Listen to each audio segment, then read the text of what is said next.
is called, what's it called, Damayanti? His ISKCON branch. As we'll see in this lesson, Srila Prabhupada's ISKCON is a branch of the Gaudiya Sampradaya started by Sri Chaitanya Mahaprabhu, who appeared under a neem tree. Oh, the screen is, what's going on here? Can you try and go to the next one? If it works. Oh. Okay, it's just that one slide. Oh no, it's gone. When in doubt, reboot.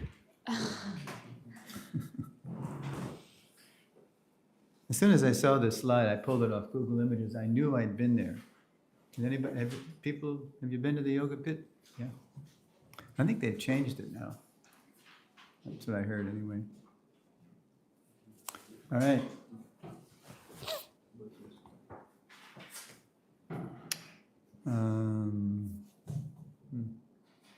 Oops.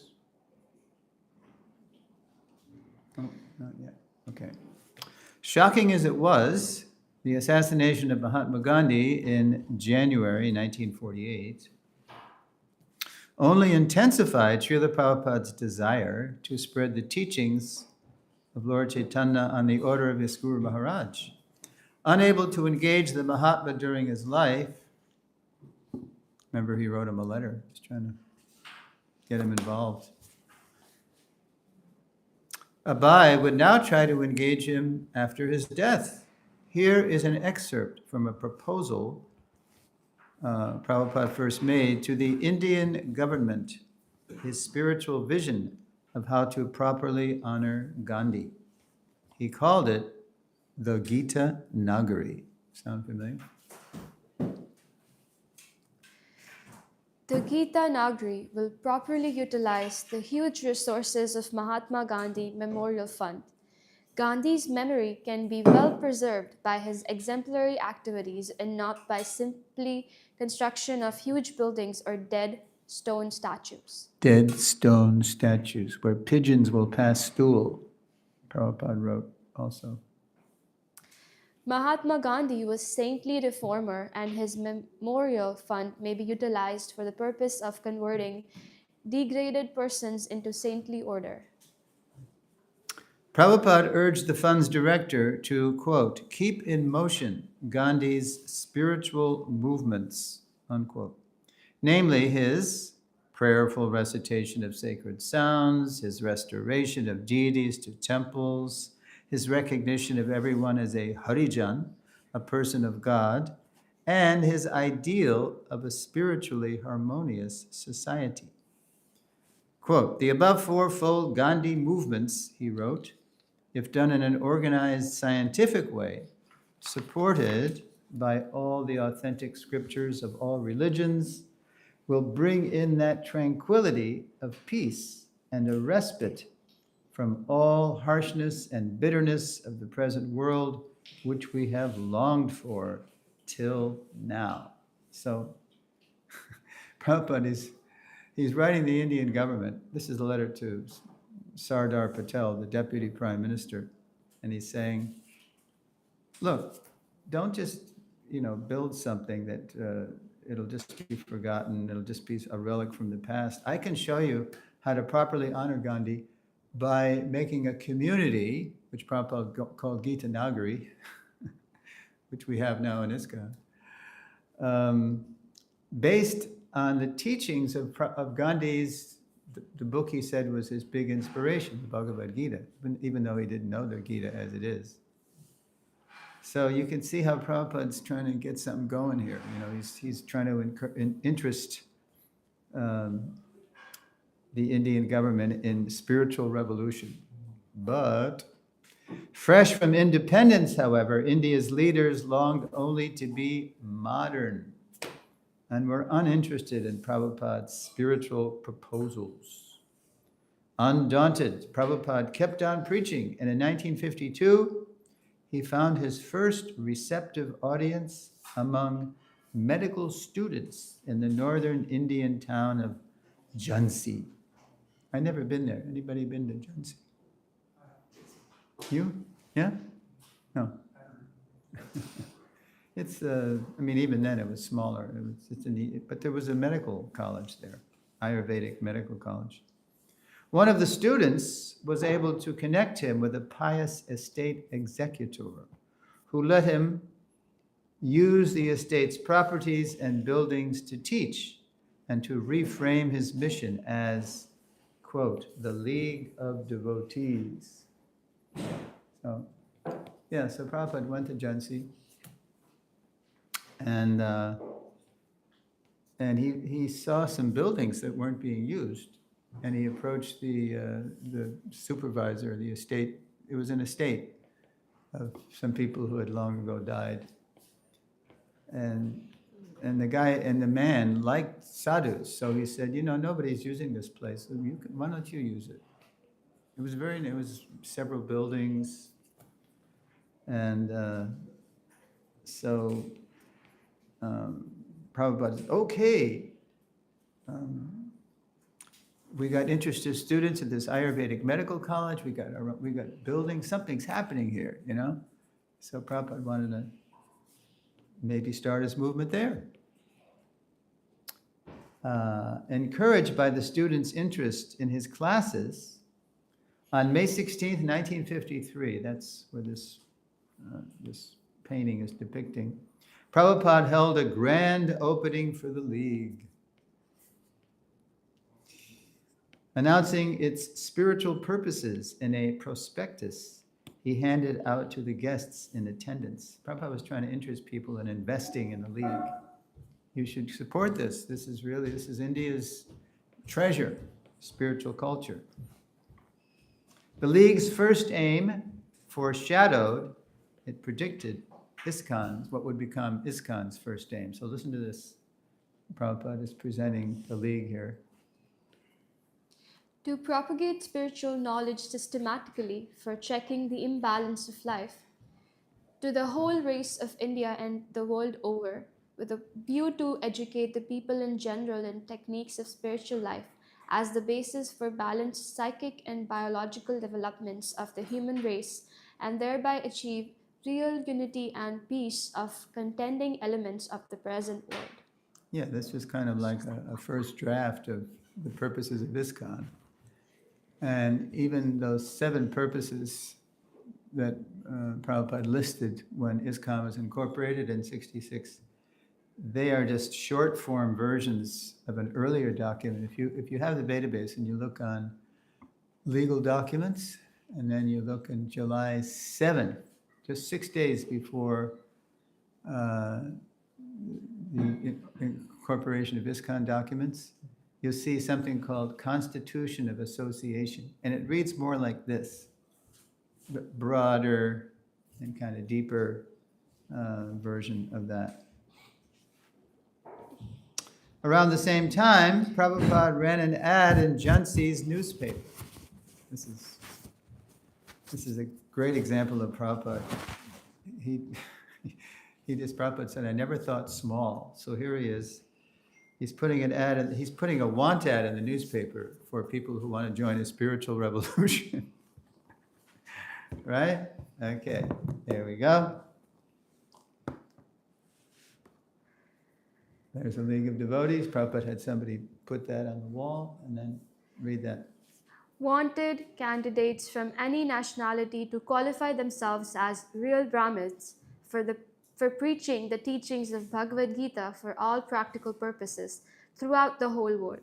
Deserving candidates will be provided with free boarding and lodging.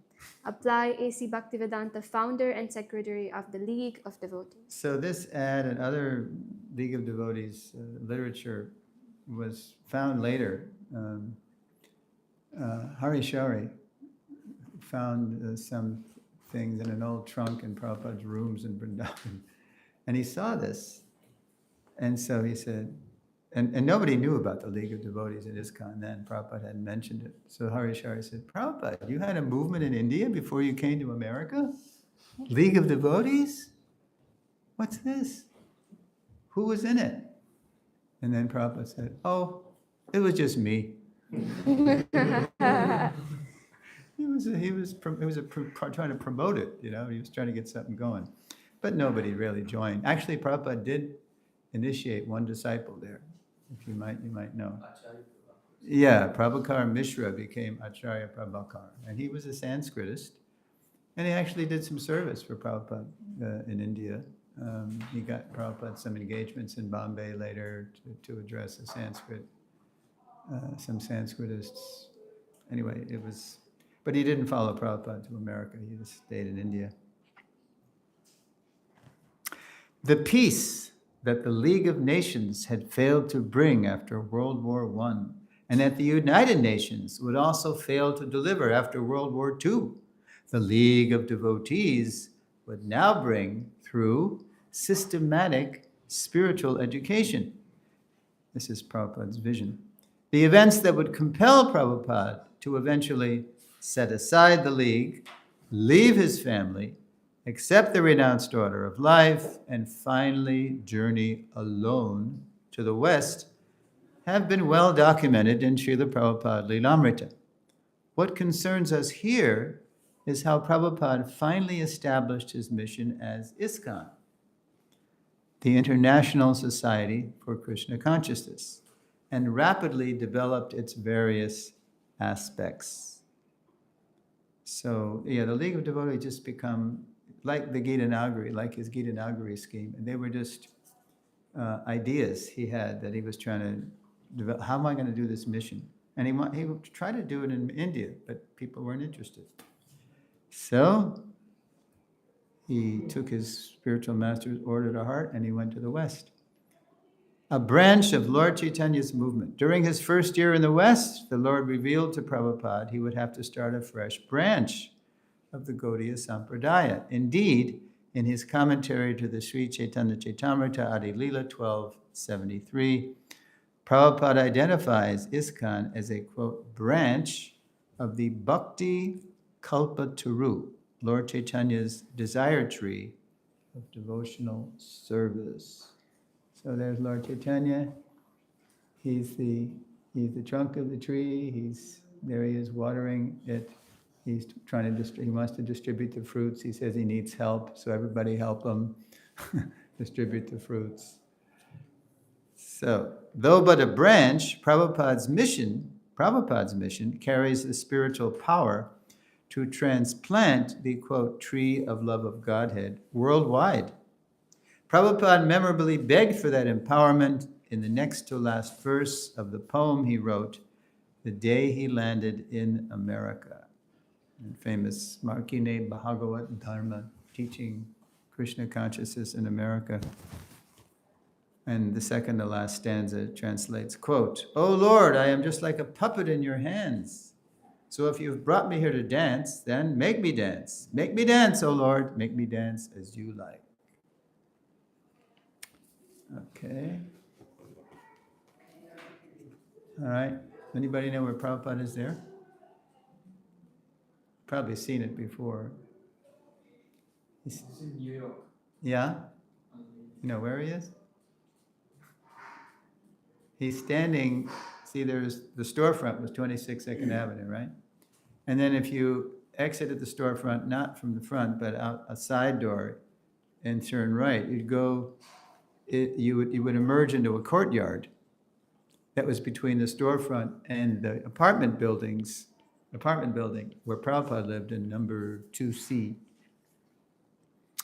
And so one morning, I don't know who it was somebody snapped him.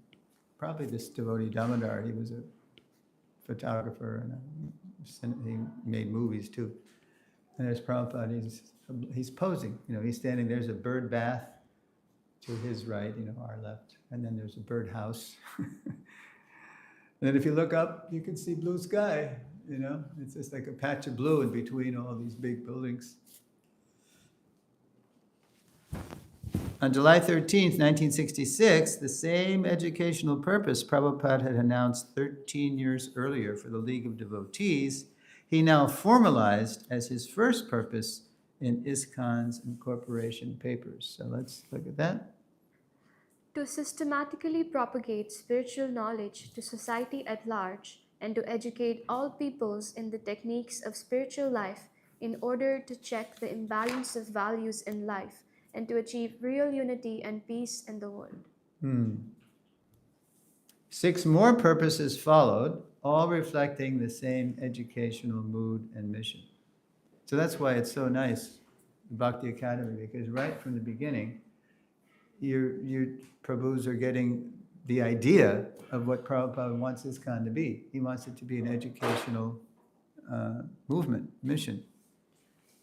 It's nice to take darshan of the deities. It's nice to have, take prasadam, and everything is nice. But the heart of it, it's all about waking people up, educating people about who we are and what our relationship is with the absolute truth. And okay, famous BTG cover. In 1976, so it's from 66 down to 76, in 1976, 10 years after he had incorporated ISKCON, Prabhupada was back in New York City to celebrate Rath Yatra, the temple's first chariot parade. It took the temple 10 years to get permission. Because in New York, they just don't give permission for parades. They have this thing called Macy's Thanksgiving Day Parade. They have some Puerto Rican parade. And then somehow a devotee named Tosan Krishna, he tells a story, a godbrother of mine, how he, how unfazed by this track record that New York always denies people permits for parades. He told the story of how he went, and he went through many departments, and finally he got to the place where somebody actually was authorized to give permission. And he went in the guy's room, and this is after all the other secretaries had said, "You'll never get it. They don't do it." And then the guy went in, or Tosan went in, and he just presented his proposal for the parade. And the guy even said, he said, "I don't know why I'm doing this, but I'm going to give you permission." It was like he was controlled by Krishna or something, And he just laughed as he signed the paper and said, "Okay." And do you know who gave the devotees a place to build their carts? Yeah. Believe it or not, it might be the only good thing he ever did in his life. It's a good start. He's got a lot of other things to make up for. Yeah, he did. All right. Okay. So who's on the cover of who's leading the parade there? Jayananda Prabhu. And nobody knew it, but he already had the leukemia that would take his life, and he's in excruciating pain. And we know this because another godbrother, Keshava Bharati Maharaj, from San Francisco, which is where Jayananda joined in 67, although he's from Ohio. He went to Ohio State. He was a mechanical engineer, so he knew how to build things. So I think the night before the parade, Keshava Bharati was in the ashram. Let's see, they were in the 55th Street Temple by then. And so he gets up in the middle of the night to answer the call of nature. And then he's going to the back, and all of a sudden he sees Jayananda in the hallway, and Jayananda is crawling to the bathroom. So Keshava Bharati says, "Jayananda, what's going on?" And Jayananda didn't answer him. And then, but Keshava Bharati knew him, so he just badgered him. He pestered him, and he said, "You got to tell me, Jayananda, what's going on," because he could see something was wrong health-wise with Jayananda. So Jayananda said, "Okay, I'll tell you if you promise not to tell anybody." And then he lifted up his arms, and there are these tumors under his arms. He had cancer of the blood. And so immediately Keshava Bharati said, "Jayananda, we got to get you to a doctor right away." And Jayananda said, "You promised. Don't tell, you're not going to tell anybody, right?" So Keshwar said, okay, but after the parade, immediately. So right after after the parade, after he was, so when he was in such ecstasy, he was just completely transcending the pain and the weakness, and the exhaustion and everything. And he's just, because Prabhupada's on the cart. Let's see, is it? No, that's Jagannath's cart. Prabhupada always rode on the middle cart, Subhadra's cart. But he was leading the parade, because Jagannath's cart is first. So, all right. So anyway, Prabhupada's back in New York 10 years later.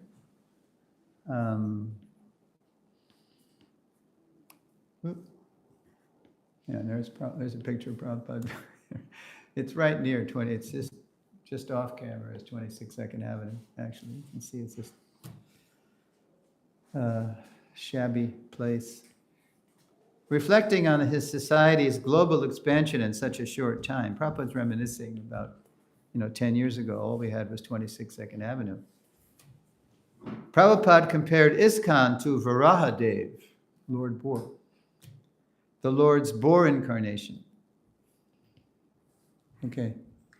As Lord Varaha had appeared from the nostril of Lord Brahma and then quickly assumed a cosmic form, so ISKCON had appeared in a tiny storefront, a little hole in the wall, on New York City's Lower East Side, and quickly covered the earth. I mean, who else but Prabhupada can make an analogy like that? Lord Boris from the nostril of Brahma, and then so ISKCON starts just like that, and then by 76 there were like 100 centers, thousands of devotees, and books, and farms, and restaurants.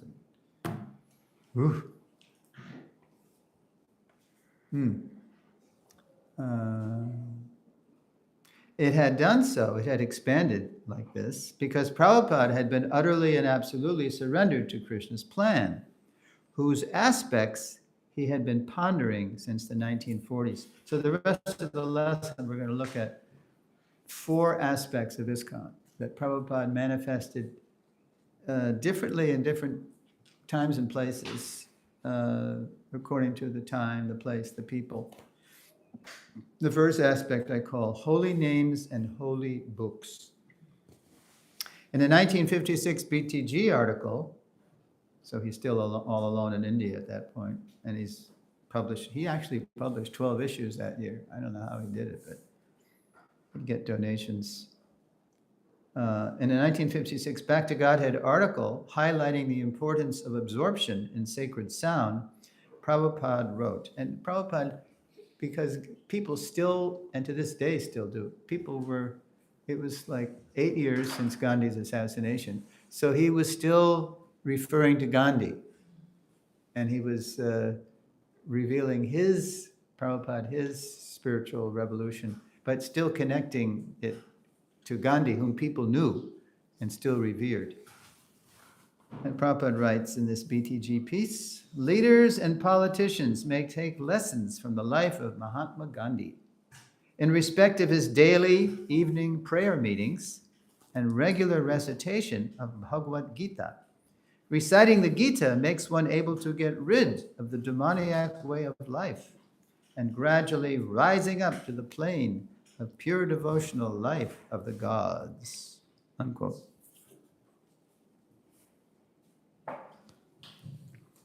Launching ISKCON in 1966, Prabhupada was the exemplar, a great example, of ecstatic devotion.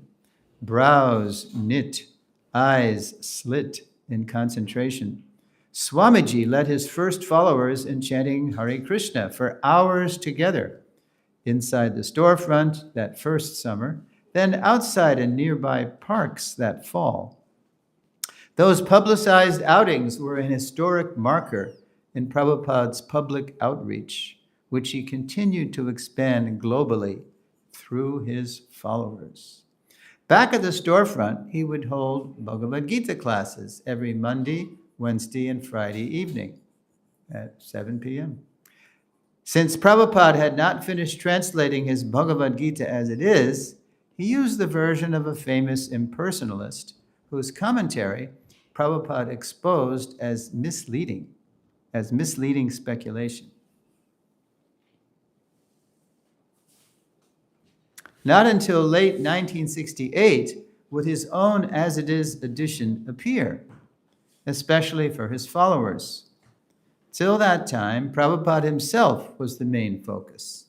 The holy names and holy books issuing from one holy man. Prabhupada was everything. Oh no. Sorry. Okay. What are we going to do? Oh, just go ahead. Start again from there. Okay. All right.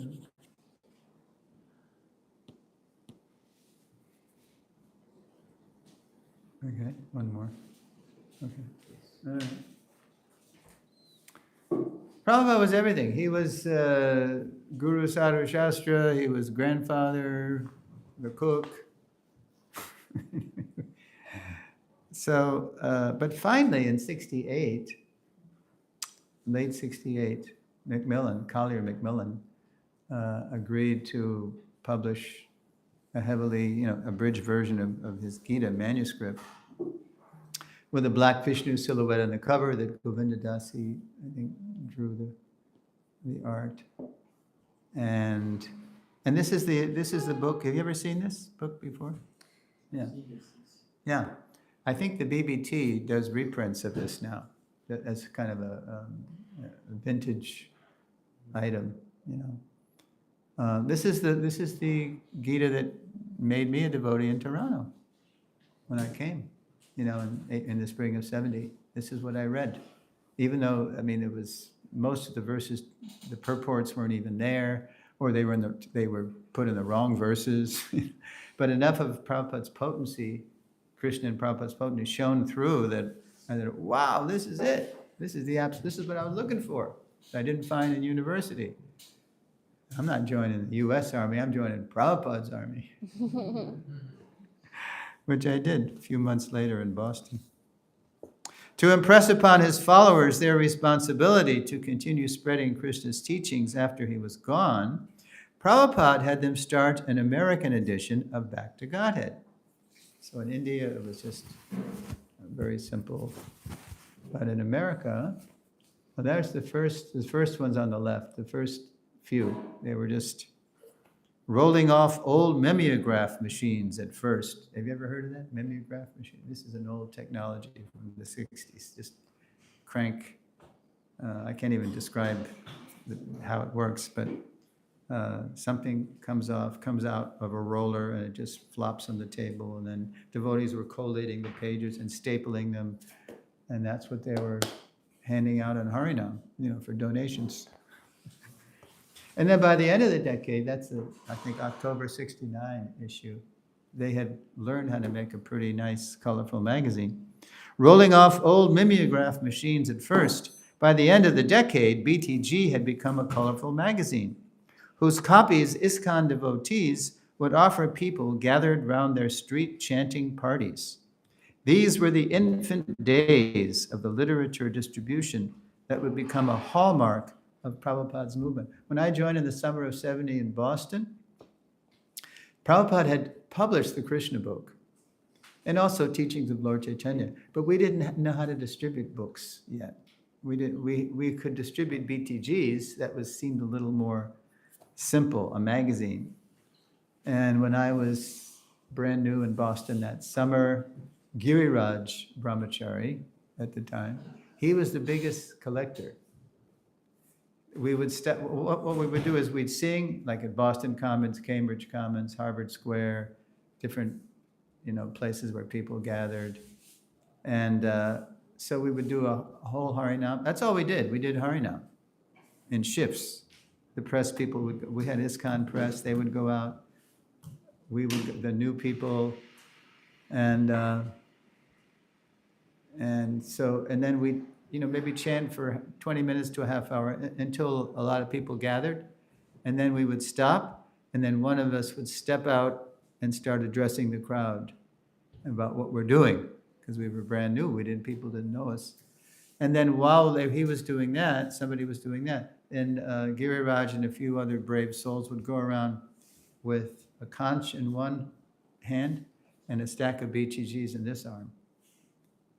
And they would asked the people if they'd like a copy, and I think they were, they were only 25 cents or some 50 cents. And so people would put their donations in the conch. That was the collection bag, the conch, and this was the BTG. And then Giriraj was the biggest collector. Sometimes he'd come back and he would have distributed 30 back to Godheads, and we would, wow, Prabhu, you're empowered. And he might have collected maybe $30. Oh, this is our income. We were dirt poor, That's why we didn't, we lived so austerely because we didn't have any money. So that was the program that summer in Boston. Where am I? Okay.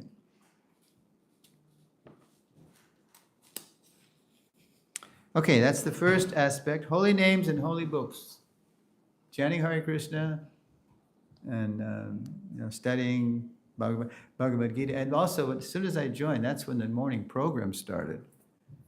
Until then, devotees, I guess in San Francisco and New York and elsewhere, they were just going to bed late, getting up late, and then they have a kirtan, and then they maybe have a class, and then take prasad.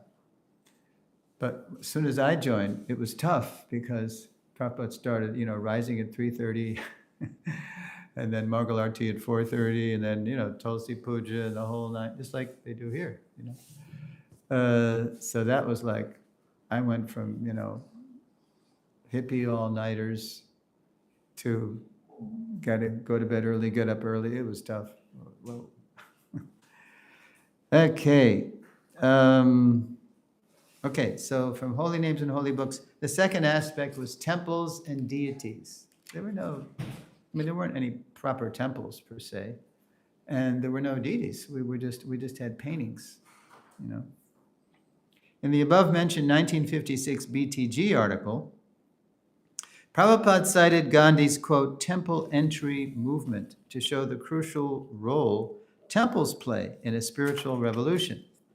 Though Gandhi was known as a, quote, politician among saints, Prabhupada praised him for trying to restore the deity forms of Krishna to temples vandalized by Hindu-Muslim violence. Unfortunately, he wrote, the temples have become rendezvous of demoniac dance. So many plague spots for preaching atheism. So for years when I would read that, I didn't know what Prabhupada meant. I knew they weren't doing rock and roll dancing in India yet, in the 50s.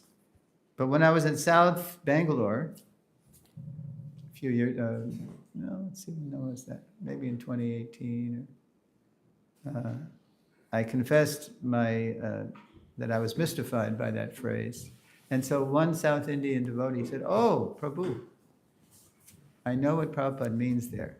Because in India we experience this. When people, Sahajjas, they come into the temple and they pretend they're gopis and they do these grotesque, gestures and expressions, and they try to pretend they're gopis in a rasa dance or something. So that's demoniac.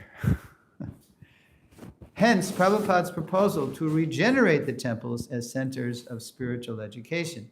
During ISKCON's launch a decade later, as Prabhupada's raw recruits became practiced to chant Hare Krishna and hear Bhagavad Gita, worshipable images often appeared first as devotional paintings.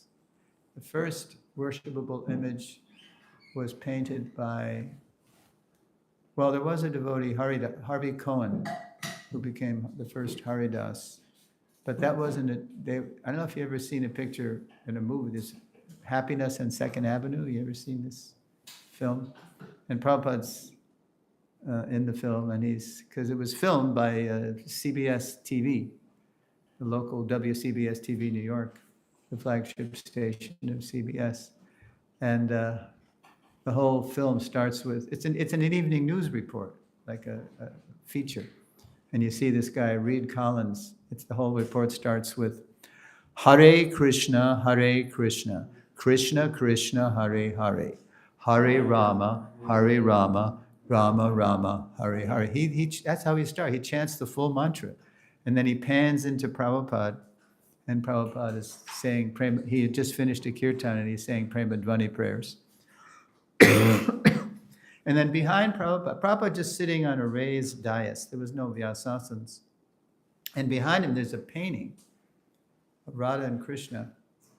And I think maybe some cows are there or whatever. That was done by Harvey Cohen. But he never really lived in a temple. He was an independent artist.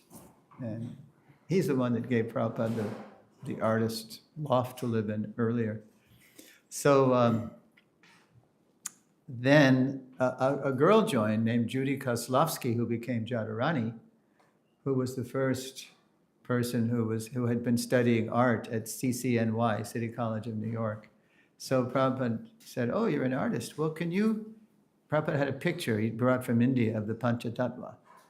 Can you paint this?" Lord Chaitanya and his associates. So she did. And that became the first image that Prabhupada let the devotees worship. So, worshipable images often appeared first as devotional paintings in low-rent storefronts, then later as imported sacred statues who came to bless former churches. This is a former church, right? So that didn't happen usually until the 70s, but there was one exception to that. Very early in 1967, deities appeared in San Francisco. Malati tell the story when she came? No? I'm not surprised because it's a little illegal. It's a little shocking, actually. Surprisingly, okay. All right, read that, Damayanti. Lord Jagannath's first appearance in the West. So on the left, that's after the carvings were made, and on the right, one fine day, the devotees, without Swamiji's permission, took them out to Hippie Hill in Golden Gate Park. And Prabhupada saw that, and he just sort of didn't say anything. And then later on, he said, actually, you don't take Lord Jagannath out of the temple except once a year in a parade. You don't just bring him out like a, souvenir or something and show the hippies. But anyway, here's what happened. How these came to be carved. Surprisingly, homemade forms appeared right away in the first San Francisco temple, a storefront in the heart of America's counterculture. So Prabhupada followed the counterculture trail from the Lower East Side of New York out to the Haight-Ashbury in San Francisco, where it was the summer of love and psychedelics and hippies and just wild stuff was going on.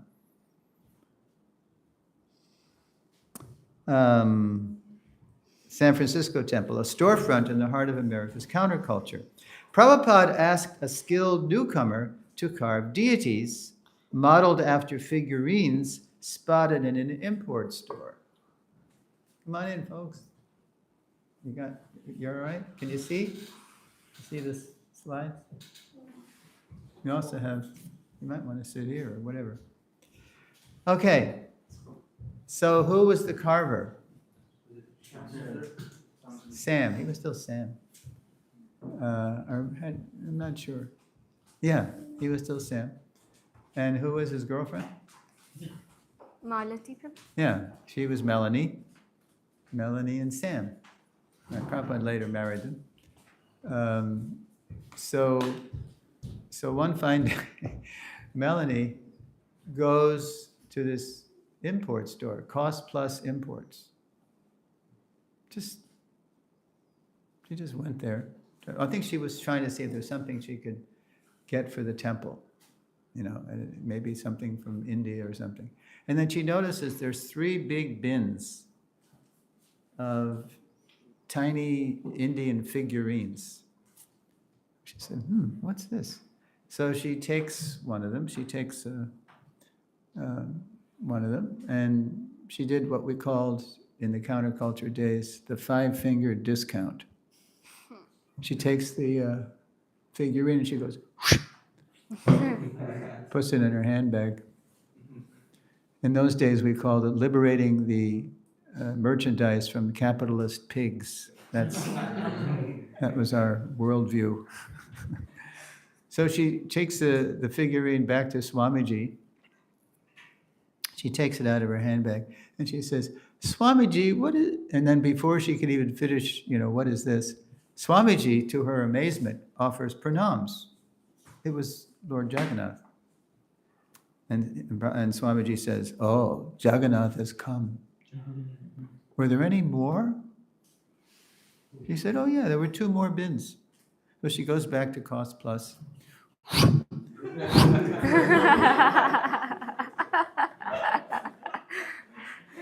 Okay. And then she asked, Swamiji asked Melanie, do you know anybody who can carve? Any wood? And she said, oh yeah, Sam can carve. Her boyfriend can carve. He's good. Shamsundar he was a very skilled person. He was a great writer. He could, he could build. He single-handedly practically built the Berry Place Temple in London. And so Swamiji said, okay, call Sam. So, and then Prabhupada said, you see these figures?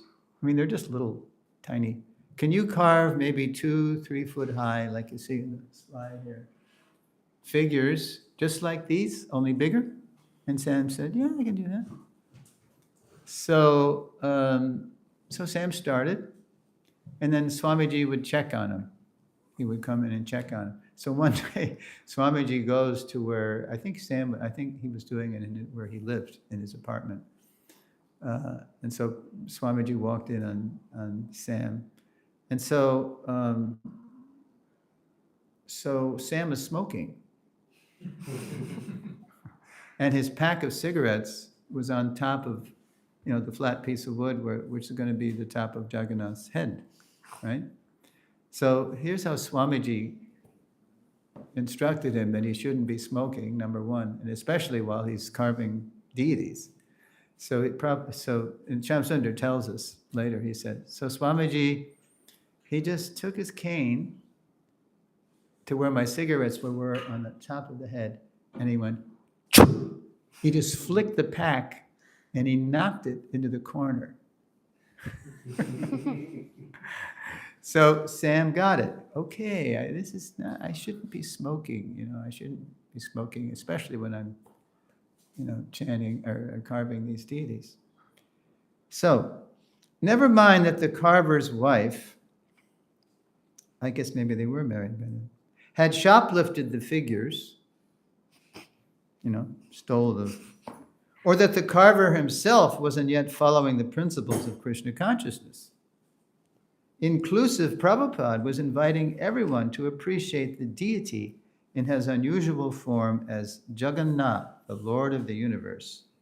And where else but in psychedelic San Francisco would people so easily accept his invitation and bow down before Lord Jagannath's large, festive eyes? This is the perfect place to introduce deity worship when anything went. Now, the hippies would come to the temple. You see them, hippies and devotees. It's hard to distinguish the hippies from the devotees, actually. And because Allen Ginsberg, their poetic leader, had already told them, look, if you're having a bad trip, what you do upon re-entry is you stabilize yourself upon re-entry at Swami Bhaktivedanta's space station.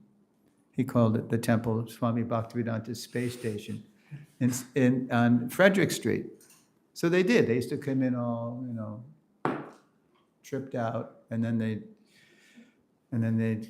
get centered, and the drug would wear off, and then the devotees would feed them, and they made a lot of devotees that way, actually.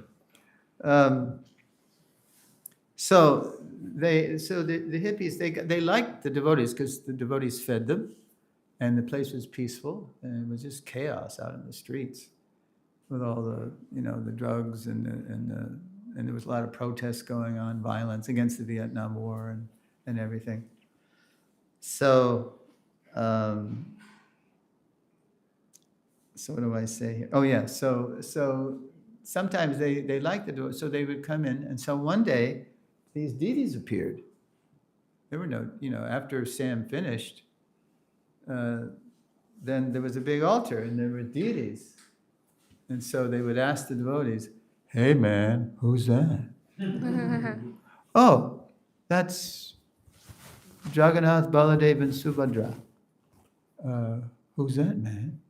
"Oh, well, Lord Jagannath, he's God." "Far out, man." And then they saw the devotees bowing down, so they did too. So, Prabhupada was thus able to slip deities past the modern iconoclasts. Iconoclast means people who break idols, people who say this is idol worship, this is wrong, this is blasphemous. Past the modern iconoclasts and introduce them to people outside India. The descendants of Abraham, who, if you look at the Old Testament, Abraham is the source of Judaism, Christianity, and Islam. And they all are against, worshiping images. The descendants of Abraham would never be the same, because most of Prabhupada's followers, they came from some background that was Jewish or Christian, and then later even Muslim. So Prabhupada just slipped it right in there in the Haight-Ashbury in '67, when no one was looking but the hippies, and the hippies, they didn't care. Anything went.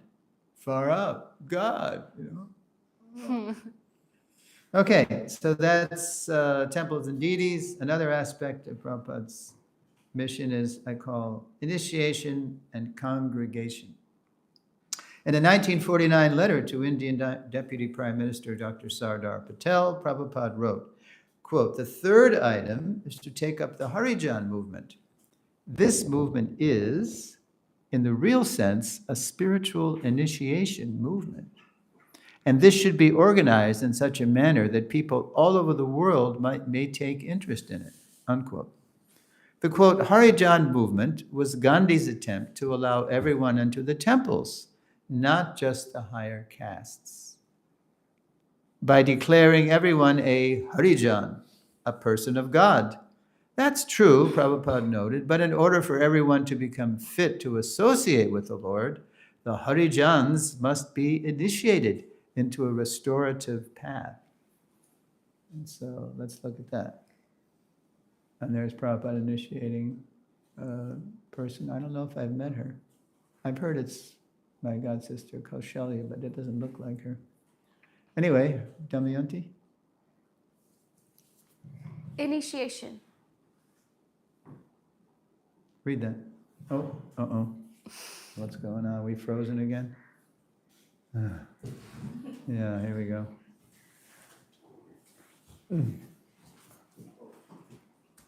I think tomorrow or next time on Wednesday we can just do the chord. Yeah. Meanwhile, we're doing that, the first picture of the Tattva, is it still there? In 26, 2nd Avenue. Yeah? It's still there? Oh, you're asking me. Oh.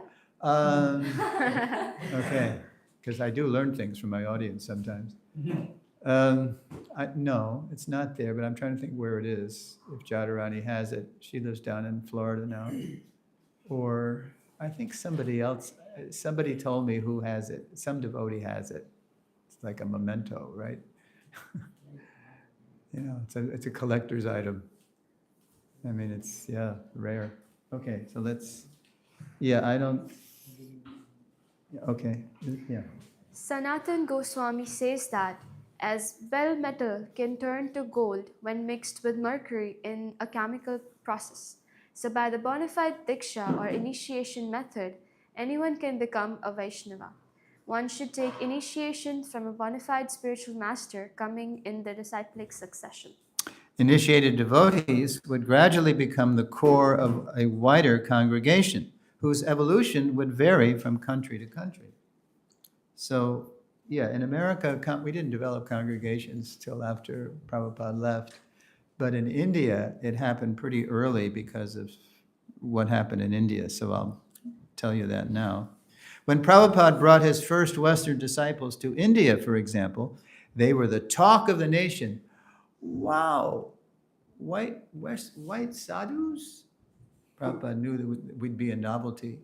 Prabhupada called us his dancing white elephants.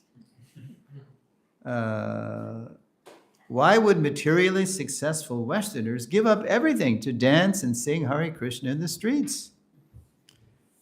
So they were asking Prabhupada that, and Prabhupada would say, you want to imitate Westerners? Prabhupada would chide his countrymen, then imitate these Westerners. They are fed up with so-called modern civilization, unquote. Rather, the material advancement of the Western countries and the spiritual assets of India should combine for the elevation of all human society. Concerned that Indians might come to see the Western devotees as mere performers, like dancing white elephants, some observers were already dismissing them as, quote, spiritual hippies, or even CIA spies. Some journalist from the Hindustan Times in Delhi said that these can't be really, I mean, we never heard of this, white sadhus, this is ridiculous. So he was speculating that the CIA had paid off Prabhupada to bring spies into India to try to turn India more toward the West, because India was trying to be a neutral country during the Cold War between the Soviets and the West. India was trying to be neutral. So seeing that there was some skepticism or doubt about the devotees singing and dancing in India, Prabhupada temporarily suspended their street chanting and engaged them in a new program, life membership. For supporting ISKCON, well-established members would receive whatever publications and accommodations the society could offer them.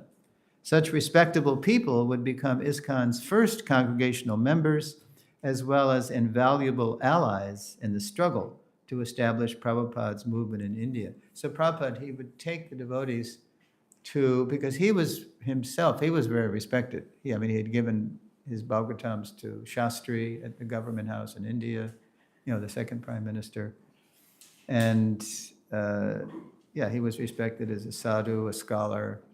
So he could talk to respectable people. So he was taking the devotees to show them how to preach to influential people in business and government. Yeah. So they became the first congregational members, and they really did help the devotees when going got tough, like in Juhu and Bombay and in Calcutta and in Delhi. In the West, where people in general often regard Krishna consciousness as, quote, foreign, the congregation has taken more time to develop. Initially living and trained inside temples, Prabhupada's first Western followers have since spread out into the community. Now it is a congregational movement, even in the West. Working and raising families to become congregational members themselves. The Indian diaspora, that word diaspora means the dispersion of people from one place. And the rise of yoga culture worldwide have also helped turn ISKCON into a congregational movement. To move the Hare Krishna movement from the margin to the mainstream, and we're still relatively small, except in India, we're pretty influential. Prabhupada identified a fourth aspect his followers still